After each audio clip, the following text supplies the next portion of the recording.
Beragam sangkaan muncul berkaitan dengan sumber keretakan rumah tangga Tamara Rafli. Tidak dapat dipungkiri, semenjak Tamara melayangkan gugatan cerainya atas Rafli di Pengadilan Agama Jakarta Selatan, sosok Rafli hampir menghiasi setiap pemberitaan. Karena itu Bapak dari Rasya ini lantas menggelar konferensi pers guna mengklarifikasi semuanya dan meminta pada media untuk memberhentikan pemberitaan yang sifatnya menfitnah dirinya.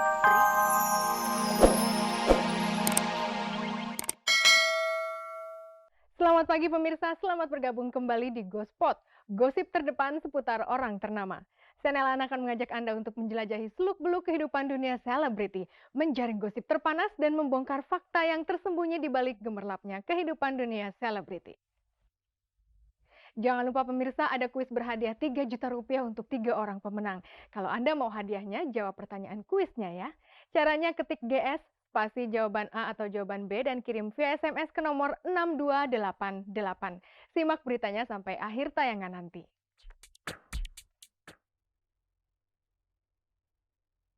Rafli, suami Tamara merasa gerah dengan banyaknya pandangan negatif yang menimpa dirinya.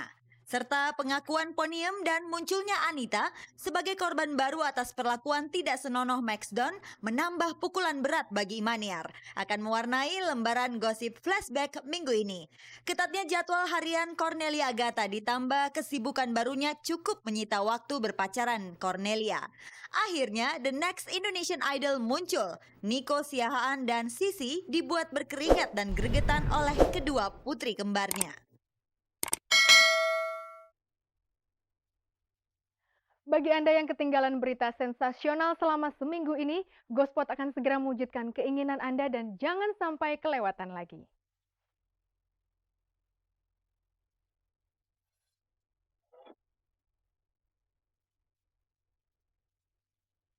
Beragam sangkaan muncul berkaitan dengan sumber keretakan rumah tangga Tamara Rafli. Tidak dapat dipungkiri, semenjak Tamara melayangkan gugatan cerainya atas Rafli di Pengadilan Agama Jakarta Selatan, sosok Rafli hampir menghiasi setiap pemberitaan. Karena itu Bapak dari Rasya ini lantas menggelar konferensi pers guna mengklarifikasi semuanya dan meminta pada media untuk memberhentikan pemberitaan yang sifatnya menfitnah dirinya berikut Tamara. Sekaligus dalam kesempatan itu Rafli mengungkapkan tekad dan niatannya untuk berdamai dengan Tamara. Alhamdulillah sampai sekarang ini Tamara masih jadi istri saya yang saya sangat nggak bisa terima kalau dihujat, kalau dulu dipuji sekarang dihujat, terus udah gitu ya dibilang macem-macem lah gitu. Saya ingin mempertahankan dan saya memang mencintai Tamara dan ingin juga mempersatukan kita bertiga lagi gitu.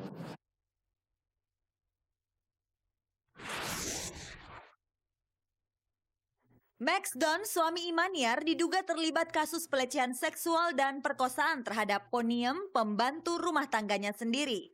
Dari Anita, sepupunya, kasus itu berhasil terkuak ke permukaan setelah kuasa hukum Imaniar, Muhlis Amin SH, memperdengarkan rekaman pengakuan Ponium pada wartawan.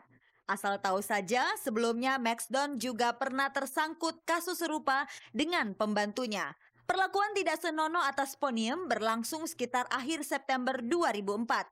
Ponium lantas mengadukan kejadian itu pada kuasa hukum Imaniar. Tapi pengacara Imaniar kemudian melimpahkan kasus Ponium ke lembaga bantuan hukum. Sedangkan Anita hari Kamis lalu dengan didampingi suami dan kuasa hukumnya melaporkan tindakan Maxdon ke Polda Metro Jaya. Saya baca SMS-nya Max ya, dia minta maaf ya kan. Dia minta maaf terus dia minta kita musyawarah kekeluargaan gitu kan. Tapi ya itu tapi saya nggak membalasnya karena ya saya banyak pertimbangan-pertimbangan, saya banyak bertanya pada teman-teman segala macam ya kan. Kasus ini kalau diamin kayaknya kita takut lah ya terulang kembali. Di lain pihak dia suami saya, di lain pihak lagi dia saudara saya. Sama-sama beratnya gitu. Bukan saya memihak Maxdon atau memihak si saudara sendiri. Tapi saya mau lihat logiknya aja gitu ya. Maksudnya itu secara logiknya aja bagaimana gitu. Saya nggak mau main memutuskannya yang ternyata itu salah gitu. Jadi saya hanya mengikuti aja flow-nya, nanti akhirnya bagaimana gitu.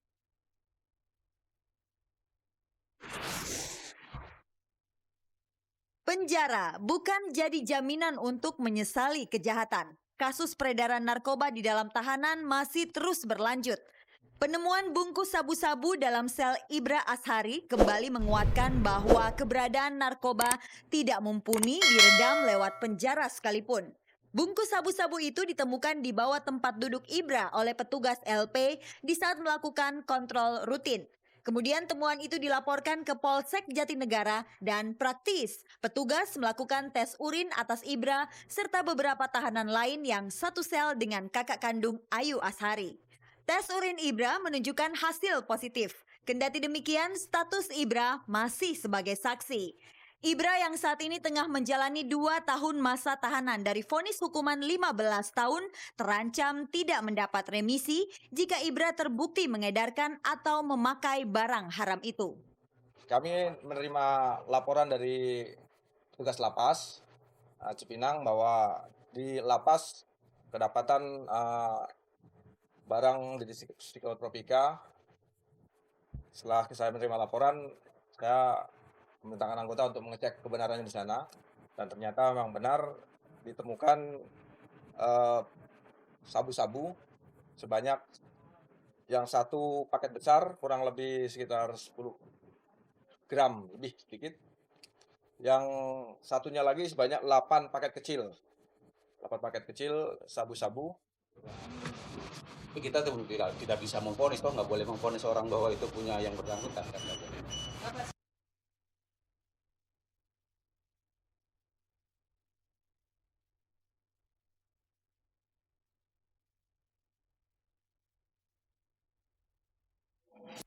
Jika kita tertimpa kemalangan lantaran perbuatan kita sendiri, jangan lantas bersedih. Anggaplah itu sebagai cambukan untuk memperbaiki diri.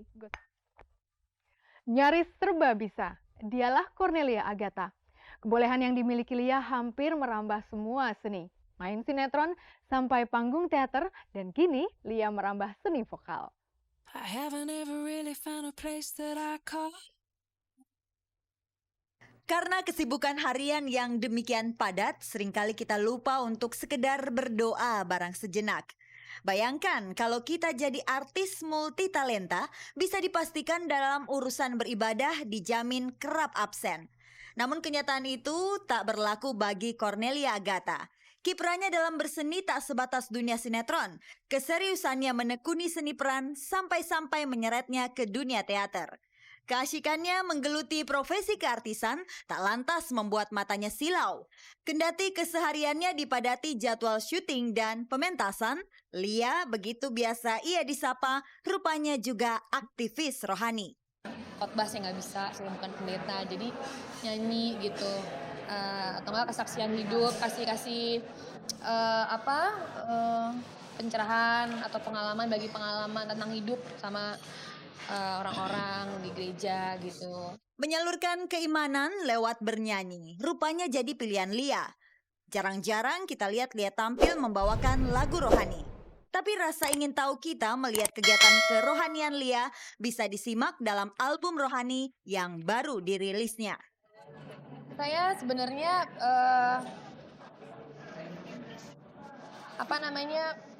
nggak tertarik jadi penyanyi. Maksudnya bukan nggak tertarik ya. Saya bikin album ini, saya terlibat rekaman ini, itu karena keterlibatan saya di gereja-gereja selama ini. Gitu. Sama sekali saya nggak berpikir bahwa dengan adanya album itu bahwa saya jadi penyanyi gitu, enggak gitu. Atau jadi profesi tambahan atau apa gitu, enggak. Tetap saya aktris kok gitu. Berkaitan dengan album rohani yang baru Lia rilis, apakah Lia mampu menjiwai semua lagu di dalamnya? Ya semuanya, setiap membawakan lagu tuh tentunya semuanya harus pakai penjiwaan ya, lagu apapun gitu. Cuma mungkin kalau lagu rohani, saya seperti merasa berdoa gitu, saya seperti berasa komunikasi sama Tuhan gitu. Jadi kadang-kadang suka, kalau terlalu meresapi banget, kadang-kadang suka sampai nangis juga nyanyinya gitu. Seabrek pekerjaan harus dijalani dan diselesaikan Lia. Sadarkah Lia akan usianya yang terus merambat? Nah, apakah Lia sempat terpikir untuk segera menikah dengan Sony? Apakah lantaran terganjal dengan perbedaan keyakinan kalian? Enggak lah, udah jalan 9 tahun masih ngeributin gituan kan nggak lucu deh, udah 9